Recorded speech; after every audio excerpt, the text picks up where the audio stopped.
dipersembahkan oleh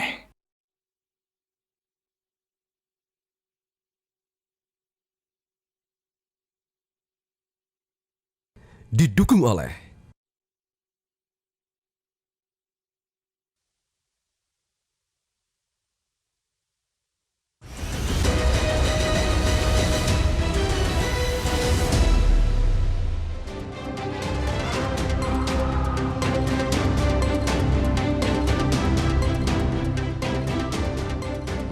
Anda kembali menyaksikan debat keempat calon wakil presiden pemilu tahun 2024.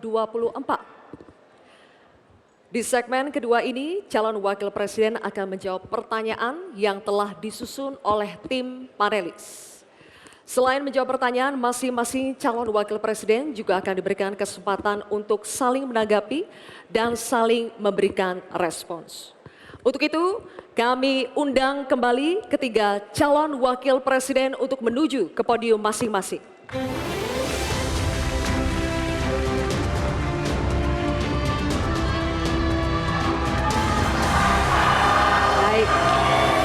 Baik, cukup.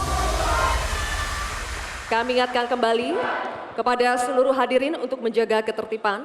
Selama acara debat ini berlangsung, kita berikan kesempatan waktu kepada ketiga calon wakil presiden kita untuk konsentrasi. Setuju Bapak Ibu? Oke, kita saling menghormati, berikan waktu kepada mereka untuk konsentrasi ya. Dan kami juga ingatkan kepada ketiga calon wakil presiden, kami informasikan untuk segmen kedua dan sampai segmen terakhir, segmen 6 sampai selesai, kami mohon agar penyampaian visi misi, pendalaman maupun nanti babak saling tanya jawab untuk tetap berada di podium. Kami informasikan sekali lagi kepada ketiga calon wakil presiden agar dalam penyampaiannya tetap berada di podium. Terima kasih. Baik, hadirin sekalian, di segmen kedua ini pendalaman visi, misi, dan program kerja akan dimulai dengan calon wakil presiden nomor urut 2 Bapak Gibran Rakabuming Raka. Untuk itu kami persilakan panelis Bapak Profesor Dr. Insinyur Abrar Saleng untuk mengambil pertanyaan subtema di dalam wadah dan mohon diperlihatkan Bapak kepada seluruh hadirin dan juga kepada kami, moderator.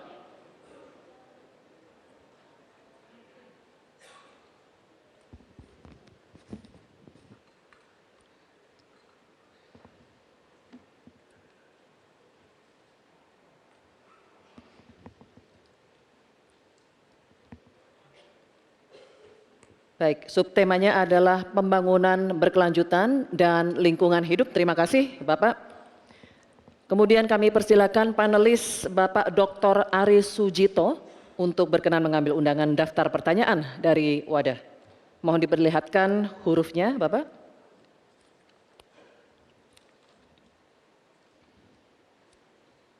Huruf A. Baik, huruf A.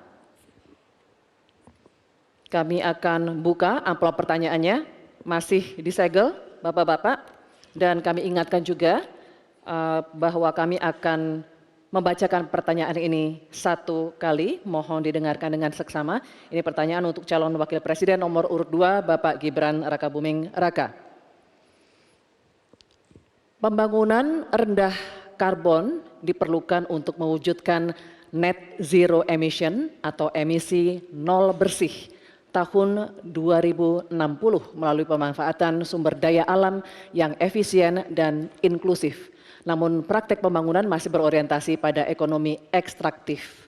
Pertanyaannya, bagaimana kebijakan paslon untuk mengarus utamakan pembangunan rendah karbon yang berkeadilan? Waktu menjawab 2 menit, Bapak, dimulai saat Bapak berbicara. Silakan. Baik, terima kasih. Jika kita bicara masalah karbon, tentunya kita harus menyinggung juga masalah pajak karbon, carbon storage, dan juga carbon capture.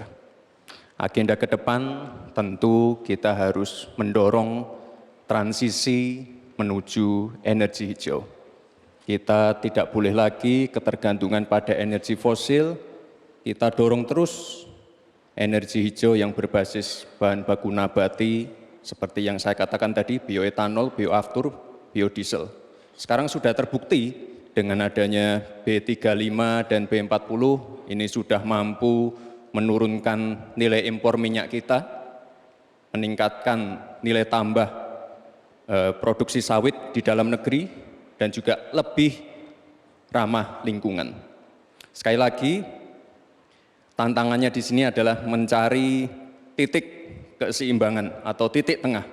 Kita ingin menggenjot hilirisasi industri, tapi kita juga wajib menjaga kelestarian lingkungan.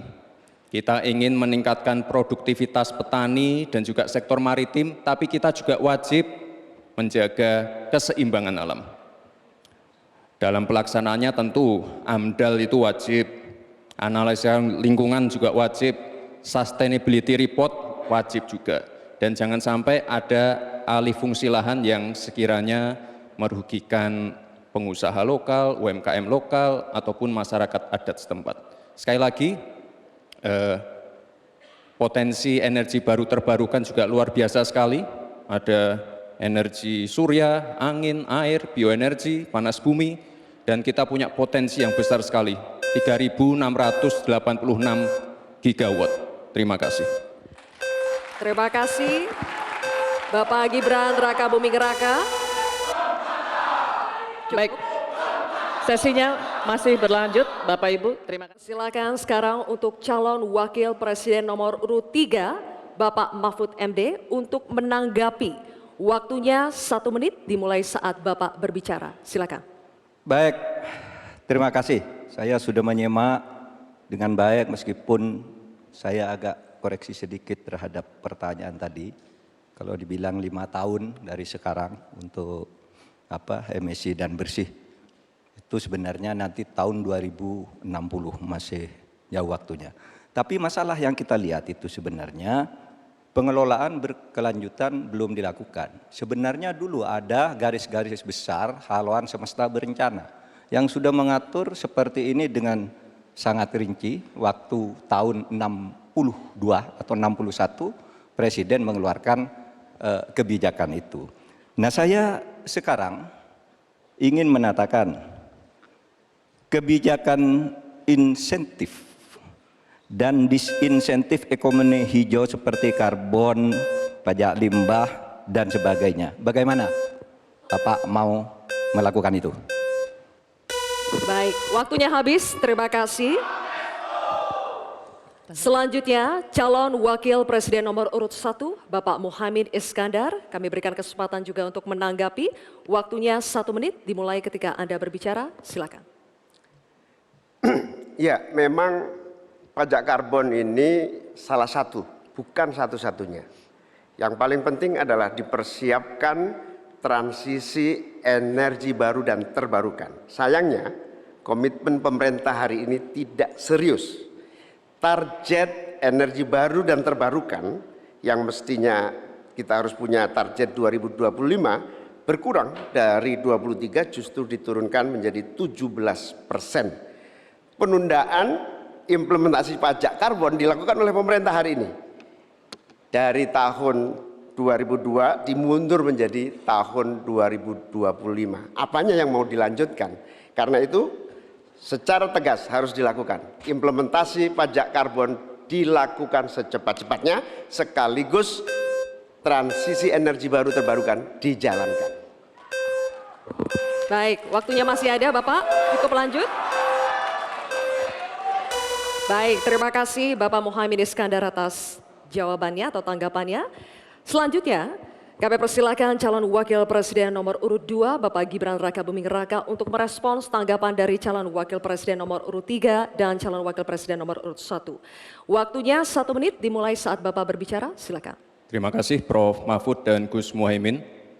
Untuk masalah insentif, komitmen, ini bisa kita kasih contoh yang sudah berjalan saja. Contohnya pembangkit listrik tenaga surya yang ada di Cirata. Itu kan kerjasama dengan PT Masdar dari Uni Emirat Arab. Ini kan juga ada insentifnya, Prof. Ada tax holiday, tax allowance, ada pembebasan biaya modal juga, sehingga akan mendorong perusahaan-perusahaan untuk berinvestasi di bidang transisi energi hijau. Transisi menuju energi hijau ini memang tidak murah. sangat costly karena beberapa perusahaan memang belum bisa mencapai ekonomi soft skill. Tapi yang jelas adalah komitmen kita pasti akan meningkatkan bauran listrik PLN yang sekarang cuma 20%, ini harus ditingkatkan lagi ke depan. Terima kasih. Baik, baik. Terima kasih Bapak Gibran. Oke.